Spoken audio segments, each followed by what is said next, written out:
Excellent. Good morning and welcome to another Samee With session. We are live from the office today. We are back in the office a bit more permanently now, which is great. Still using the measures of social distancing, as they say, but it is good to be back in here working away, and good to have another Samee With session on the live as well.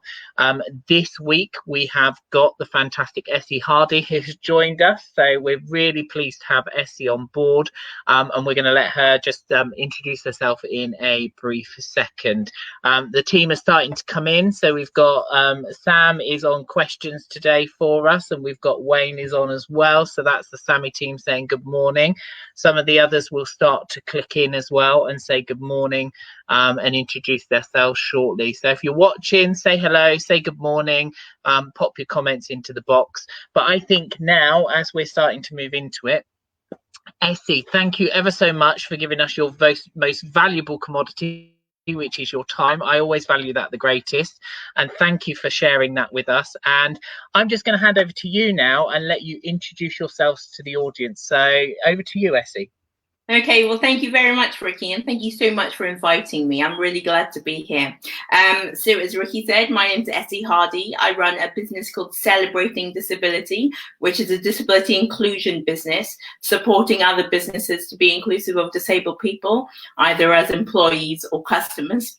I've run my business for 3.5, it's coming up to 4 years now, it'll be 4 years in January. Wow. And I set up my business after leaving my full-time employment. I used to work for a charity that supported disabled people to make life choices. And I thought, you know, it's really good helping people to feel empowered and to develop their confidence to go out and apply for roles. But now the employers need to have that confidence. They need to have that awareness and that understanding of not just the value of having disabled people in the workplace, but how to include them and how to mitigate some of the barriers that's stopping them from getting to the workplace in the first place. Brilliant. Thank you for that. And I popped it up, but we've got Sarah's just said hello as well, so she's joined us during that, so welcome, Sarah. I know there'll be a couple of others. We have our regular followers that will start to appear as well, so people are starting to come on, so that's great. So thank you for sharing that with us. And obviously people have got my email address, ricky@samee.co.uk. If you've got any questions and you can't pop them into the comments, or you've got any questions and you're watching this on a replay, you can pop them through to sam@samee.co.uk or myself as well, and we can answer those questions. And we've also got Essie's details as well, so we've got www.celebratingdisability.co.uk is the website, and we've also got the email address there, essie.hardy@celebratingdisability.co.uk, which Essie is happy for us to share. So if you've got any questions, you can forward them on to her. Do be mindful that she is, like us, very busy. So, you know, if you've got lots of questions, then maybe send them through to us and we can filter answers, just to look after her time a little bit so she can get on with running the Celebrating Disability that she's running. So, I think it'll be great. Lorraine's on as well. Good morning, Lorraine. It's good to see you. I think, Essie, let's get into this and let's answer some of these questions that we've got. We will get questions along the way from people that want to ask them, but we have put some together. So if you've got any questions, then feel free to pop them into the box or email them through while we're having the chat. But I think let's look at it first. And I think the first question I wanted to ask you was, when did your career in disability awareness start, and what made you choose this career path? Okay, so I should explain. I'm still getting used to explaining out loud, because when you're live, people can see.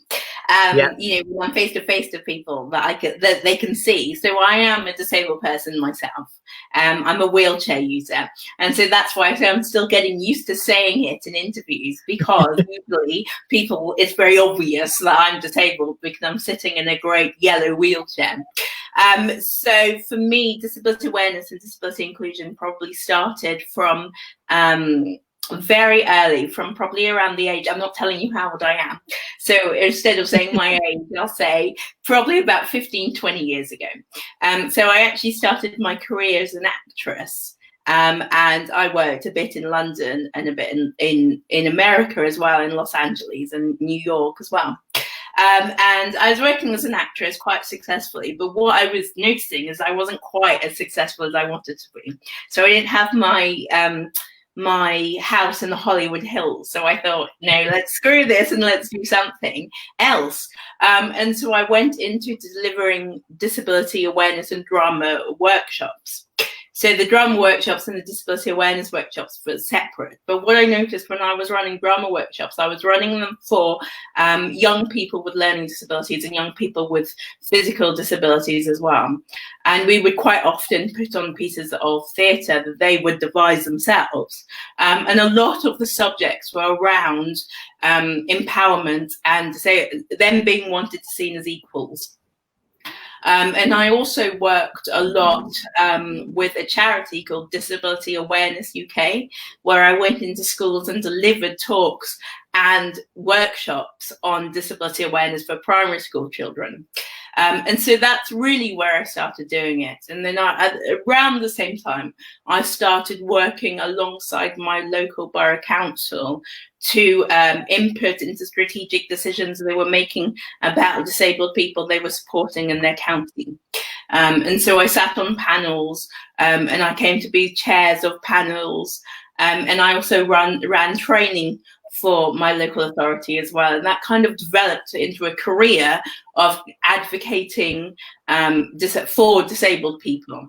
And then, as I said, I worked for a charity in Hampshire that supports disabled people in kind of every area of their life, from housing to employment, and also to provide them with the care and the support they needed.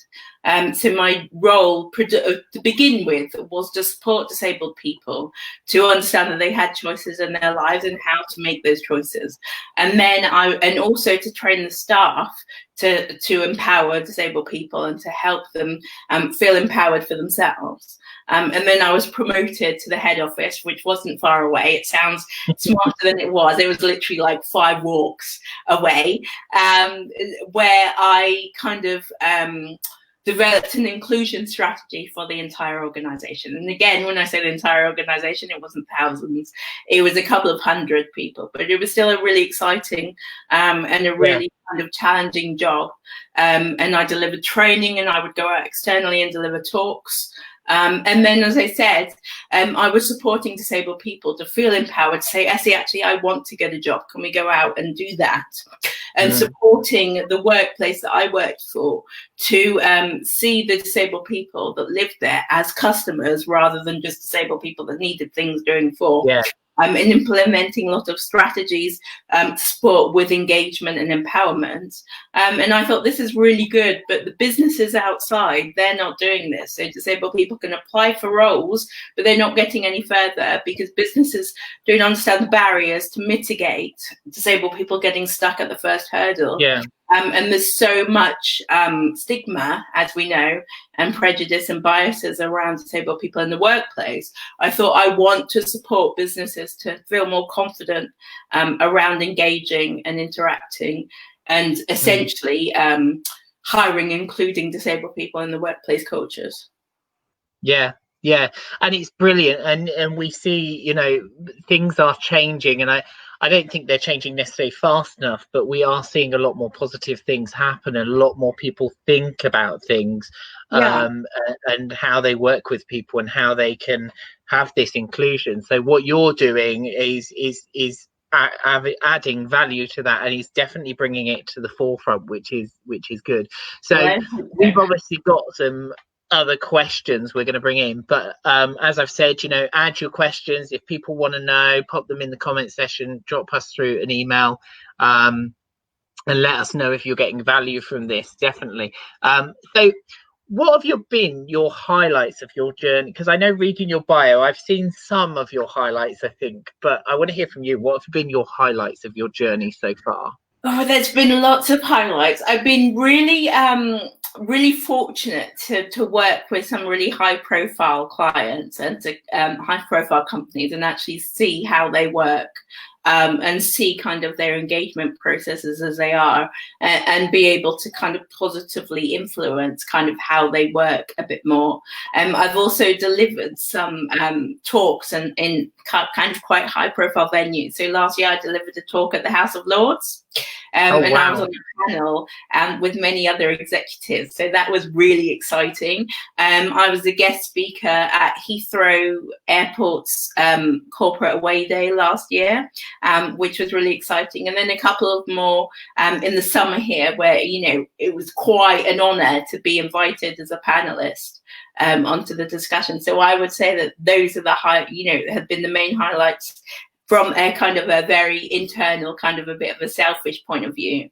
But also kind of the highlights are working with the client and then hearing from them afterwards about actually how it's positively, even if at the time they hadn't actually implemented anything I'd suggested through the training, but how it's positively helped them change decisions. And then again, how seeing a few months later how what I've suggested has been implemented and is making a positive difference. Yeah, no, that's great. That's great. And the House of Lords is a familiar home to some of our team. Sam's been up there as well. I'm sure you've heard that, you know, Sam's been up there doing some work as well, and she's working as one of the regional chairs with disability and with the disability minister. So there's exciting things to go on. And like you said, there's a few highlighted moments there. Your talks, your panels. And I'm sure you had some highlighted moments in your acting career as well, didn't you? Absolutely. Yeah, no, I did. I mean, I think the biggest highlight was working in Los Angeles, which was amazing. It was absolutely incredible. And I met some really famous people, because what I did was I did a course out there and then that led on to some work. So I was training, I met some kind of industry experts. So Charlie Sheen, before he went a bit, before he started having mental health issues, was really, really interesting. And being able to, we walked down Man's Chinese theatre and the things like that, and seeing those things, but also being able to audition for real, real heavyweight casting directors in Hollywood, was absolutely incredible. And having the opportunity to record some pilots as well, some comedy pilots, and actually having that experience. It was amazing. You're gonna, don't take me too far, because I spent hours reminiscing about all of this. So it was incredible. It was amazing. Well, maybe that's a world that you're going to visit a little bit more with in terms of what you're doing now, and because that's a workplace in itself. So maybe there's some work to be done with the inclusion in there. That'll be quite interesting. I think so. And actually, saying that, one of the highlights of last year as well was working at RADA. So I delivered some training at RADA, which was amazing. So I always wanted to go to RADA as a student, and I ended up going to LIPA, which is no rubbish drama school. But I wanted to go to RADA. So now I can say I trained at RADA, because I actually deliver some training, so I can mislead that a little bit, but still not lie. Which is and RADA is, for those that are watching that are wondering what is RADA, it's the Royal Academy of Dramatic Arts. I think that's the right. That's right. Sorry, I should have explained that. Yeah. No, that's fine. That's fine. I know from some career stuff I've done with some people that wanted to look at acting as career, that's kind of the top one in London to go to. And you only have a small amount. They take about 20 a year, I think. It's quite not very many. And it is, it's the one that everybody gets into, but not many people do. So it was an honor to be there. It was really good. Yeah. Brilliant. Liz is just saying, morning, sorry I'm late. Do not worry, Liz, it's great to have you on board. So let's just moving forward, because like you said, we could probably reminisce about your days in LA and sidetrack. So just moving back on to the topic of conversation. For someone who faces additional challenges through their health and disability, we know that this can affect their confidence. And actually, this is probably where the acting will also come in a little bit. But how do you feel is the best way to increase confidence? Increase confidence in others. I think I saw this when you asked me this the other day, and I had to think about it. And I think, there are lots of things, but I think predominantly it comes down to role modeling, and understanding where the other person's coming from, some empathizing and showing compassion. I was actually, just before this call, I was recording something for an mail out that I do once a week with a colleague of mine who was talking very succinctly about active listening. But I think all those things together, role modeling behavior, active listening, and actually listening with intention to hear what the person's saying, showing compassion and showing empathy to show that you understand where that other person's coming from, I think is the key to confidence. Because if you can really understand what the other person's anxieties and worries are, then you can really tailor how you're supporting them to help them to feel more confident. So it's all very well me saying, oh, well, no, just do it. It's fine. Just, get a grip and go for it. But actually, I don't know where the other person's coming from. So if I understand where their starting point is, I can empathize with why then it's difficult to get over that hurdle.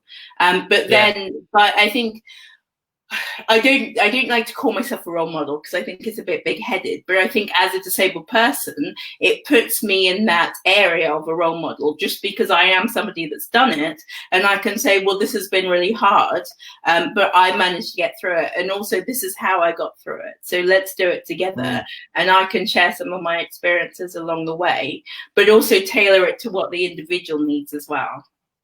Yeah, brilliant.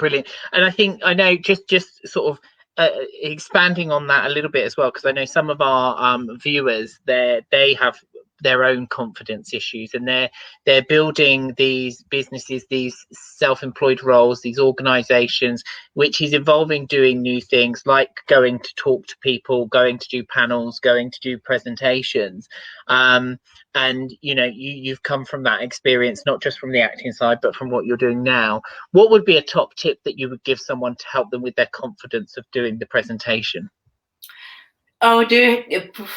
So some people would say practice. However, I feel the more I practice, the worse I get and the more nervous I feel. So I think that there's no one way that works. It's what works for you. I would say try it out to begin with on people that you trust. Maybe some people that are just going to say that was brilliant, well done, but also some people that are going to give you that feedback that helps you to develop, and taking that feedback as a positive. So, for example, I did a talk when I did the first webinar series in lockdown, I asked some people to come along to give me feedback. And some of the feedback they gave me was critical, but it was really, really helpful. And I could see immediately how they could implement it into what they were doing. So I would say when asking for feedback, you should be specific with the people you're asking for or what you want. Do you want me to say you were brilliant, or would you like me to look specifically in this area of your presentation? But I would say, although you might not want to practice your presentation because it might make you too nervous, make sure that you know your subject matter. So it doesn't look like you're learning as you're going. So be okay in the matter that you are presenting it in, and understand your audience as well, because the more you know about who you're presenting to, the more you can tailor it to work for them. And there's nothing wrong with using personal anecdotes and relating it back to yourself, because then it's easier for the person because you don't have to remember facts because they're your facts and you already know them. But also it makes it relatable and tangible for the people you're telling it to, and people love a story. Yeah, definitely. And I think in terms of how do you feel that improving and raising awareness of disability improves success? Oh, where do we start? And also, how long do we have? There is obviously, I say obvious, and I shouldn't say obvious because it's not obvious, but there is a business model, the business case for disability inclusion, which states disabled people are more productive in the workplace. We take less, on average, we take less holiday and less sick because it's hard for us as disabled people to get to the workplace. So when we're there, we want to make the most out of it as possible. So we don't want to take that time off. There's a massive misconception about all disabled people are always going to be off sick. It's not necessarily the case. disability and health are not necessarily hand in hand. So I have a disability, but I do not have a health-related condition. But also people that do know how to manage their health-related condition, and they know how to ask for the support. They might know how to ask for the support they need. And if not, by creating that conversation, when we talked about active listening earlier, by creating that conversation, it gives that person the opportunity to find out with you about what they need and how they need help. So it doesn't necessarily mean that person will be less productive. Also, because as disabled people, we come across barriers every single day, all the time, and we're used to mitigating those barriers and knocking them out of the park. We're really, really good problem solvers and innovators in the workplace. But further than the business case, and I think the business case is a really important start, but more kind of relevant than that, I think, is we live in a diverse world. Our culture is diverse. We're made up of all sorts of, things, colors, shapes, whatever, preferences, orientations, whatever. We're made up of so much. So why are we not representing disabled people who make up so much of that in the workplace? Our customers that we work with are diverse. The people that we're going to hire are diverse. If we want a more diverse workplace, we need to be representing that in order then to move forward, because diversity is just showing difference. Inclusion is making sure that that difference can feel part of the workplace. And that's what we want. We want the inclusion. No, that's brilliant. That's brilliant. And Lorraine said, I think it was talking about our presentation when we talked about confidence presentation, but she said that's really helpful and practical advice. So it's great if you're getting value, like we said, just pop in some comments and also answer some questions. If you've got questions that come up from what Essie's talking about today or anything that links that, then drop them through and we'll pop the emails at the end if people are watching it on replay and have got questions.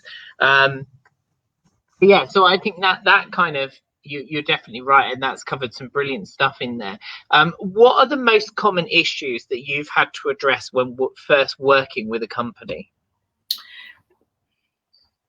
So if I can take it back a little bit, rather, before going into actually working with the company, because that's kind of the easiest bit. The difficult bit is getting to work with them in the first place, obviously, as any business owner or any kind of salesperson would attest to.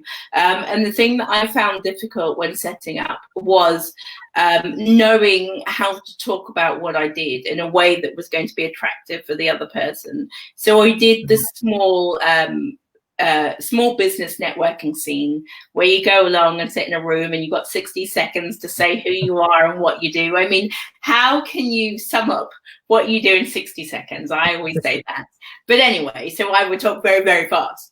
But then, the pitch was wrong. So nobody would be that interested in what I had to say. And obviously, I know I was in the wrong room with the wrong audience, because to deliver training, you need a certain amount of people. And, I was in rooms with people that they were solopreneurs, so they ran their own business. So I was in the wrong place. And it's about, unfortunately, a big part of it is about helping people to feel okay with you. So as a disabled person, as a wheelchair user, I was going into rooms with my personal assistant and people were like, oh God, what do we do? Do we talk to her? Do we talk to the PA or the carer? Is she going to drool? What's going to happen? Is she going to run us over? Is she going to say something crazy? Is she going to blow up? I just don't know, because I don't know disability.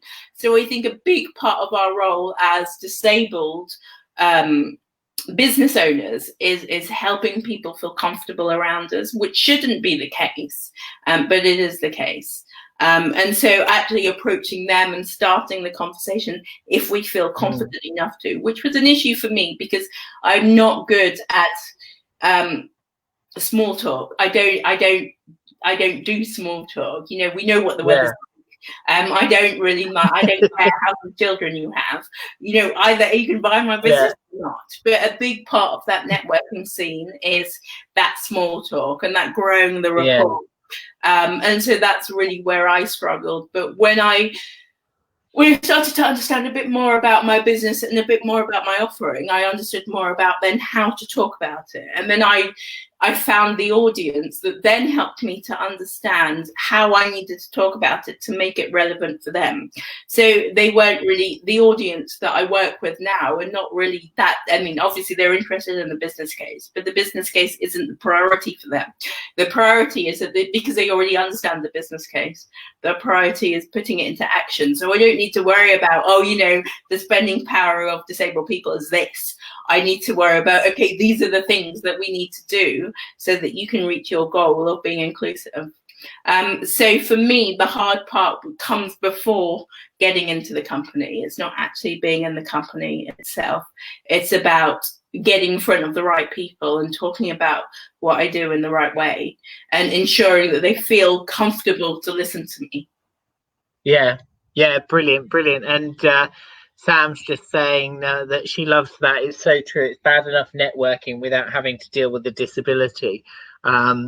And I know from growing up, we grew up with a cousin who was in a wheelchair and was disabled. And, you know, you'd be going out with him and people would ask his dad, you know, how was he and things like that. And he would always say, well, you can ask him. He has got a voice. He can talk to you. You know, it's like, so, yeah. So I know that feeling is interesting to see. And I think when you grow up, it normalizes everything, so you know how to you know, it doesn't make that awkwardness. But some people, like you say, they struggle with that in networking. But I think also, can I just add to that, because I can't remember the person that asked that comment, her name, but I think that a lot of, you know, for some of us, we do develop that confidence. So I've developed a confidence to say I'm disabled, so what? You know, people used to ask me all the time, what's wrong with you? And I would say, well, you know, there's nothing wrong with me. What's wrong with you? If you're talking about my disability, then that's a completely different question. There's nothing wrong with me. But not everybody has that confidence to feel okay and empowered by their disability. And I think that's where other people in the room need to help. So it's not about necessarily having to go in on your own, maybe taking other people with you, finding the networking that works for you. I mean, you know, when you set up a business, it's a journey of understanding yourself, but you don't all have to do it yourself. I mean, I think one of my biggest mistakes, or perhaps not mistakes, but, you know, learning curves, was understanding that I didn't have to do it all myself. I didn't need to know the answers, and I didn't need to feel really confident all the time. It was okay to say to people, actually, last month was a bit shit. You know, I didn't really make any sales, because other people then say, oh, no, nor did I, and it makes you feel better. Whereas when you're really pretending to be that confident person all the time, it's a lonely place to be. Yeah, definitely. And the question that's come in that Sam's asked is, do you think the disability confidence scheme is helping your work?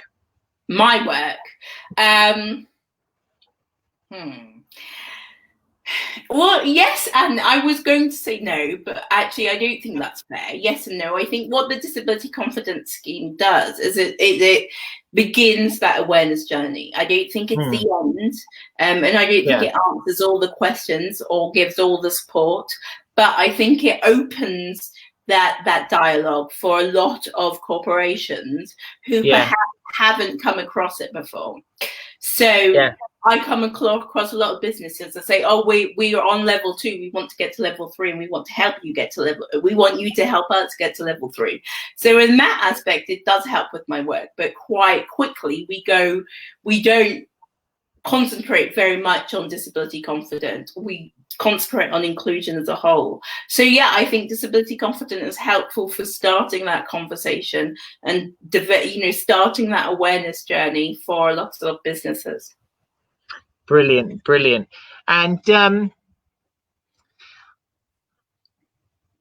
you give, I think it'd be good to have a good example of a company you've worked with that showed best practice. Okay, so I'm not going to name names. However, I worked with a company last year that works in genetics. So they are the I always go and say this, and I always get it wrong because I don't know anything about science. But essentially, they take 99% of the genetic testing and they do all the genetic stuff, DNA and stuff like that. So I was working with them. This is why I don't explain what they do very often, because it's, science is hard for me. But I was working with them to develop a recruitment strategy so that they could more confidently hire disabled people into their workplace. And when I started talking to them, I was saying to them, "What are you doing already? What are you doing?" And "Oh, nothing. We're doing this and this and this and this." And they were doing things like they had case studies on their website where disabled people would talk about their experiences of working for the organization. They had managers talking about the support that they gave certain employees, without naming any of them, with health-related impairments. They had policies where they had they didn't have a time limit for people to be off sick. If they needed to be off sick because of a long-term health-related condition, they would be on full pay for the entire time. They did a lot of things where, because they're a global business. So they do a lot of things where they go to lots of offices around the world to go to their disabled employees and say, "Okay, how are you doing? We're from the head office. We want to hear what your experience is working for us, how we can improve, and what's your feedback." And then they actually acted on that feedback. So they didn't just pile it up and put it in a corner and then move on. They were actually acting on the feedback that they gave, that people gave, and then sharing it with them as well. So they'd have a big, I think they have a big, once a year they have an annual conference where they invite in different countries where they and there's an area in the annual conference that's for their different staff networks, and one of their staff networks is a disabled staff network, and they fly over all or as many as the disabled employers that want to come to be part of that network, to mitigate any of the barriers. They put in things to make sure they've mitigated a lot of the barriers that would stop disabled employees getting there. So they're not just saying, "Oh, you can jump online and you can join us on a Tuesday morning." They're actually actively doing things to engage people that would otherwise not be able to be engaged and involved in the workplace community, which is brilliant. Excellent. Brilliant. And I think sometimes it's great to ask this question, but have you got any funny stories that you can share? Of running the business or generally? I think generally either. I mean, when we kind of talked about it, we said, for example, wording people have used or equipment people have brought or silly questions that people have asked. But whether it's a funny story about running the business, I'll let you decide what you feel you want to share. So there are so many stories. So I delivered a talk once, and it was made up of things that people would say to me in networking meetings. And essentially, so I don't anymore because I've changed the way I manage things, but I used to have PAs personal assistants that would come with me everywhere to networking meetings. So they, again, like you were saying before, they would talk to my personal assistants and not to me. And they would say things to my personal assistants in front of me, like, "Does she treat you well?" And I just thought, well, what a silly thing to say, because what if I didn't treat them well? Do they think this is the opportunity for them to kind of disclose that I'm an abusive boss? I mean, it's probably not the best time. I was at another networking event once where somebody, literally, I walked in the door and it was a marketing event. So it was helping people with their marketing. They saw me from the other side of the room, and I am not exaggerating when I say they ran from the other side of the room to me to say, "Oh, you should do wheelchair basketball." And I said, "But why?" And he said, "Oh, because, disabled people in wheelchairs, they do that." And I said, "But I'm not into sport. And this is a marketing." And he looked really, really dejected. I've had other occasions where when I was delivering talks for children in school, the secretary or the receptionist who greeted me was taking me to the room where I was going to be delivering the talk. And on the way there, she said to me, "Oh, Jim, our gym instructor is in a wheelchair. Do you know him?" And this was in Sussex, and I live in Hampshire, in North Hampshire. And I just looked at her and I said, No, and she was genuinely surprised that we're not connected by a network. Like, we're not born and given a massive book of a directory of all the other disabled people locally to us. So quite a few funny things that have happened. I got stuck in a door at a conference that I was meant to be delivering a talk at. So I was trying to rush. Says me right for rushing. I needed to go to the loo before the talk started. So I was trying to rush on the way out, and my wheelchair got stuck on the thing that stops the door banging against the wall, and I couldn't move backwards because there wasn't enough room for me to turn, and I couldn't move forward. So I was just sitting there, waiting for somebody to come around the corner. And the event was too far away from the loo for me to shout, and plus I didn't want to embarrass myself. And when somebody came past and they had to manhandle my chair and me to help me out, when I finally got into the room, they were looking very, very flustered and worried. But I got on the stage, and one of the first things I said was, "I'm really sorry, I just got stuck in the loo." And there was like a roar of laughter in the room, which I think took away any of the nerves and anxiety that was there before. Excellent, excellent. And I think Lorraine has just shared the fact that she's laughing, and I think she can share some of the understanding with some of these stories that you've been sharing. So I think, Essie, I just want to open it up to you now. I think it's been great to interview and great to chat to you and hear some of the things that you've talked about, and I think it's added massive value for our listeners. But just any kind of final thoughts or top tips that you would like to add for people? So when it comes to, starting a business, I don't know if you'd like me to say this, but I think it's true that starting a business is really hard for anyone under any circumstance. And what for me made it even harder, and it's not disability related, it was not thinking it through before I started. So I don't regret it. And, I'm very spontaneous, and that's how I work. And sometimes it works to be spontaneous because there's no time to worry then. There's no time to be anxious and to kind of overthink things. But I think because I started so quickly, as I said before, I hadn't really thought about my audience, and I hadn't thought about kind of how what I was selling was going to be relevant. So, what was my selling proposition and all of that. And I think that it slowed me down a bit. I also, not through Samee, I didn't know Samee at the time, but I set it up. I got some support from another project, the Inspiring Enterprise project, helped me to set up my business, which was really, really helpful. And so I think getting the advice and that support from people that know, but also as a disabled person or a person that's struggling in another way, somebody that has a similar lived experience to you is really helpful. Because as I was saying before, that role modeling part, this is where the challenges were for me as a disabled person would have been really helpful. And this is how I mitigated those challenges. For me as a disabled person would have been just another layer of support that would have really helped me to kind of get going in my business. Brilliant. That has been wonderful. So just to share some things, obviously you've got my email address if you've got any questions or you're watching it on replay, which is ricky@samee.co.uk. We've also got sam@samee.co.uk. And we've also got, I'm going to pop up Essie's details as well. So you've got celebratingdisability.co.uk.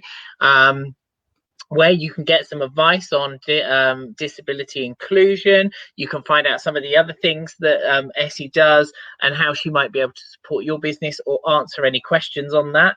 And also that's email for Essie as well, essie.hardy@celebratingdisability.co.uk. Essie, thank you again for your time, because that has been massive. The information and the value you've added today to people, I think, has been great. And time, like I said before, is the most valuable thing that we have. So that's been brilliant. So thank you for that. And I think we will have a lot more comments coming through as the week goes on. So it's been great to have you. It is a goodbye from me, and I'm sure it's goodbye from Essie as well. It is indeed, and it's been my pleasure to be here. Thank you very much for having me. Wonderful, wonderful. Thank you. And we've got a couple of comments that have just come on as well. So Sarah has said, thanks, Essie, always a pleasure. And also Lorraine has said, really enjoyed today's session. Thanks. So I think, yeah, people have got lots and lots of great stuff from this. So thank you, everyone. We will be back with another session next week. We look forward to speaking to you all then. Until that time, it is goodbye from both of us, and we'll see you next week. Take care.